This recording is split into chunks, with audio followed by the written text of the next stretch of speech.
Arjun city crime data வந்துருச்சு. இன்னைக்கு நடந்த மாதிரி ஒரே நாள்ல நிறைய செயின் ஸ்நாச்சிங் எப்போது நடந்திருக்கான்னு பாரு. Okay 5 minutes. ஜனவரி 18 2021 40 ஸ்நாச்சிங், பிப்ரவரி 16 56 ஸ்நாச்சிங், மார்ச் 24 60. 5 வருஷமா அடிக்கடி நடந்திருக்கு. மாசத்துல ஒரு வாட்டி இல்ல 2 வாட்டி. ஏறக்குறைய 4800 செயின் ஸ்நாச்சிங்ஸ் அர்ஜுன். 15,000 இல்லை 20,000.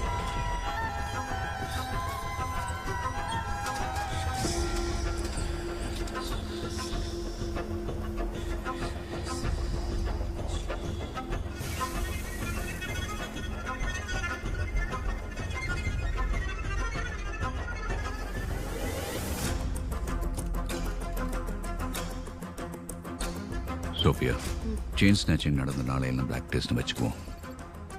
பிளாக் டேஸ்க்கு முன்னாடி பின்னாடி ஏதாவது ட்ரக் ரிலேட்டட் கேசஸ் நடந்திருக்குன்னு பாரு. ஓகே.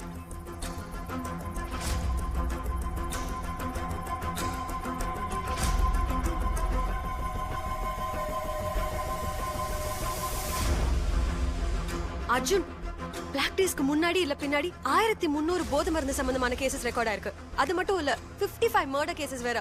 மொத்தமா 6000 கேசஸ்க்கு மேல.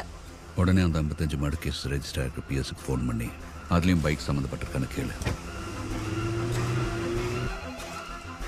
R7 R2. Yes, this is Sophia from Narcotics.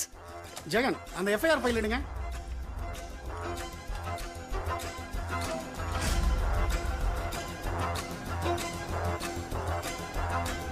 Amen, நீங்க சொல்ற மர்டர் கேஸ்ல பைக் சம்பந்தப்பட்டிருக்கு. ஆனா மர்டர் பண்ணாலுங்க சரண்டர் ஆயிட்டாங்களே.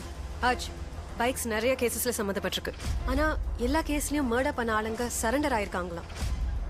காசு கொடுத்தா சரண்டர் ஆக 1000 பேர் இருக்காங்க. உடனே ஏலக்ஸ் ஆஃபீஸ்க்கு ஃபோன் பண்ணி பிளாக் டேஸுக்கு முன்னாடி ஒரே நம்பரை வச்சு நிறைய பைக்ஸ் வாங்கியிருக்காங்களான்னு செக் பண்ண. யா. ஏலக்ஸ் 1 minute மேடம், செக் பண்ணிட்டு சொல்றேன். எப்படி மேடம் கரெக்ட்டா கேக்குறீங்க? நீங்க சொல்ற எல்லா டேட்ஸ்லயும் ஒவ்வொரு தடவையும் ஒவ்வொரு நம்பர் வச்சு 8 to 10 பைக்ஸ் வாங்கிருக்காங்க. ஒவ்வொரு பிளாக் டேக்கு முன்னாடியும் ஒரு பர்டிகுலர் நம்பர்ல இருந்து 8 to 10 பைக்ஸ் வாங்கிருக்காங்க. 5 வருஷத்துல 600 பைக்ஸ்க்கு மேல வாங்கிருக்காங்க. இவ்ளோ பைக்ஸையும் என்ன பண்ணுவாங்கன்னே தெரியல.